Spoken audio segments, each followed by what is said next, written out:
ኢትዮ ዳንስ ፊትነስ የተመሰረተው እንግዲህ የዛሬ 4 ዓመት አካባቢ ነው። የተመሰረተበት ዋና ምክንያት ደግሞ ሰዎች በጣም ብዙ ጊዜ ጂም ሲያደርጉ የተሰላቹ የወር ከፍለው 3 ቀን ሳይሰሩ ይቀራሉ።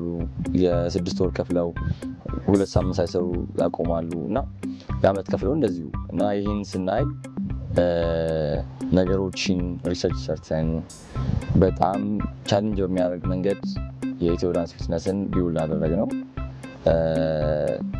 ያው ሁላችንም እንደምናውቀው ኮሮና ከመግባቱ በፊት በጣም ሂት አድርጎ በጣም ብዙ ሰዎች ያውቁት ነበር። እንደገና ኮሮና ሲገባ እንደ አዲስ ፕሮዳክቱ ተቀዛቀዘ። ከኮሮና በኋላ ጥሩ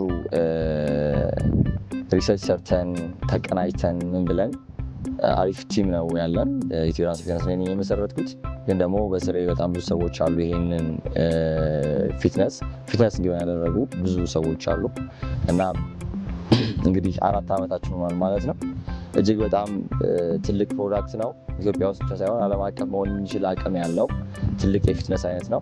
እንግዲህ እየሰራን ነው። ከእግዚአብሔር ጋር ደግሞ ወደፊት ጥሩ ኢንጌጅመንት ይኖረዋል ብዬ አስባለሁ። አሁን እንግዲህ ትኩረት ሰጥቼ እየሰራ ያለሁት የዳንስ ፊትነሱ ላይ ነው። ኦልሞስት ከ370 በላይ ክላይንቶች አሉት። ትልልቅ 4 ኮንሰርቶችን አዘጋጅተናል። እንግዲህ ከዚህ በኋላ ደግሞ በጣም ብዙ ትልልቅ ፕሮጀክቶችን ይዘናል። በቅርቡ ትልቅ የዳንስ ፊትነስ ኮንሰርት ይጠብቁ።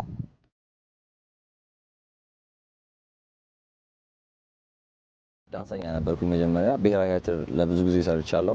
ከዛ በኋላ የተለያዩ ክለቦች ላይ ልክ እንደ ቶቶት የባህል ቤቶች እንደ ሰገን ዩያ ቢሽኒያ ምናምን አካባቢ ሰርቻለሁ። ከዛ በኋላ ግን የሰርግ ስራዎችን መስራት ጀመርኩኝ። ከዛ ሙዚቃ ጀመርኩኝ፣ ስኬታማ ነበር። ከዛ እንደገና ደግሞ እግር በእግር ዳንስ ፊትነስንም እያስኬድኩት መጣሁ።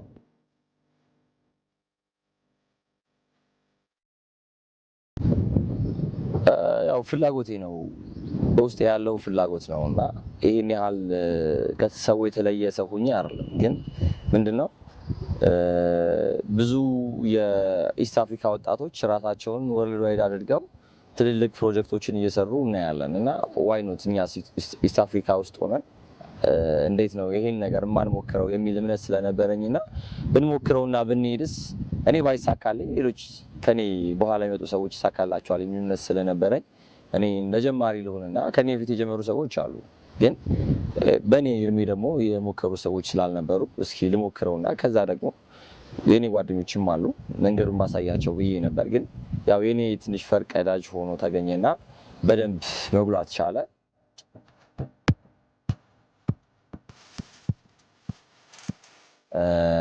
አሁን ኢስት አፍሪካ ላይ በጣም በተለያዩ ሚዲያዎች ላይ በተለያዩ ብሎገሮች ላይ ስፔሻሊ ደግሞ ኢዲኤፍን ቢልድ ካረኩ በኋላ አሁን ላስት ታይም የትራስ ሚውዚክ ላይ ቀርብ ያለሁኝ ዴስ ቲቪ ላይ፣ እሱም ኬንያ ሄጄ ነበር የዛሬ ሳምንት። እንደዚሁም ደግሞ ኔክስት ዊክ ላይ ከእግዚአብሔር ፈቃድ ጋር ደግሞ ዩጋንዳ ትልልቅ ኢንተርቪዎች አሉኝ። ሌሎች ዓለም አቀፍ ሚዲያዎች እና ቢቢሲ እና ሲኤንኤን ምናምን መጥተው ዶክመንታሪ ሊሰሩልኝ እና ዓለም አቀፍ ለማድረግ የኛን የኢዲኤፍን የኢትዮ ዳንስ ፊትነስን ብራንዲንግ ወይም የፊትነሱን ካምፓኒ ለማስተዋወቅ እየተሯሯጡ ነው። ከዛ ውጭ ደግሞ ኢንተርናሽናል ብሎገሮችም እየሰሩበት ይገኛሉ። በቅርብ ቀን እንግዲህ ዓለም አቀፍ ሆኖ ወርልድ ቱር እንደምናደርግ ተስፋ አደርጋለሁ።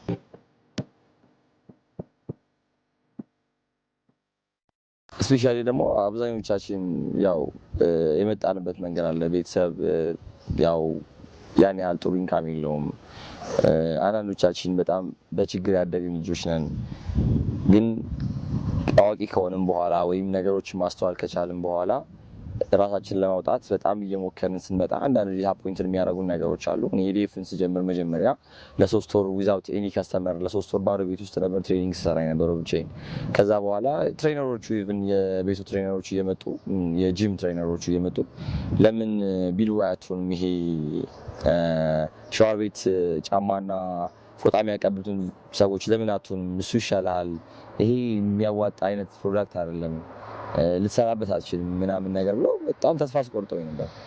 ግን ደግሞ ተስፋ አልቆረጥኩም። ቢኮዝ ከፊት ለፊት የሚመጣውን ነገር አይቼው ስለነበር ከመጀመሪያ በፊት አይቼው ስለነበር ያው ሀፕን አደረገ ማለት ነው። እና ብዙ ዲስአፖይንትድ የሚያደርጉ በጣም ተስፋ የሚያስቆርጡ ነገሮች ገጥመውኝ ያውቃሉ። በስፔሻሊ ያው ሰው ምንም ያንተን ዓላማ ያንተን ተስፋ ሳያይ እንደዚህ አይነት ትንንሽ ነገሮችን ተናግሮ ተስፋ እንድትቆርጥ ያደርጋል። ኖርማሊ ያን ስራውን ጠልቼው አይደለም፣ ስራውን ንቄውም አይደለም፣ ግን ደግሞ በውስጥ ያዘልኩት ተስፋ እንዲቋረጥ ወይም በውስጥ ያዘልኩት ትልቅ ሀብት እንዲጠፋ ለማድረግ ስለሞከረ ትንሽ አናዶኛል እንጂ ያው ስራውን ንቄው አይደለም፣ አሪፍ ስራ ነውና እንደዚህ አይነት ነገሮች ገጥሞኛል። ይሄ ስፔሻሊ ይሄ ትንሽ ዳሜጅ ያደርጋል።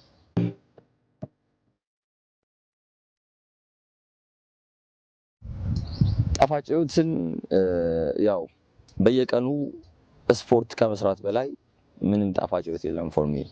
ምክንያቱም ሜንታሊ ፊዚካሊ ስትሮንግ እንደሆነ ያደርገኛል፣ በራሴ እንድተማመን ያደርገኛል።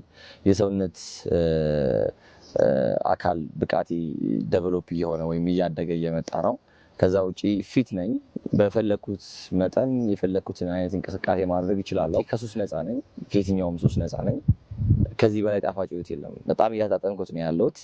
በተለይ ደግሞ የምወደውን ስራ እየሰራሁ ስለሆነ እየኖርኩ ያለሁት በጣም አሪፍ ነው። ከዛ ውጪ በእኔ ውስጥ ደግሞ በጣም ብዙ ሰዎች ህይወት ተቀይሮ ማየቴ እጅግ በጣም ትልቅ ጣፋጭ ህይወት ነው ለኔ እና እግዚአብሔር ይመስገን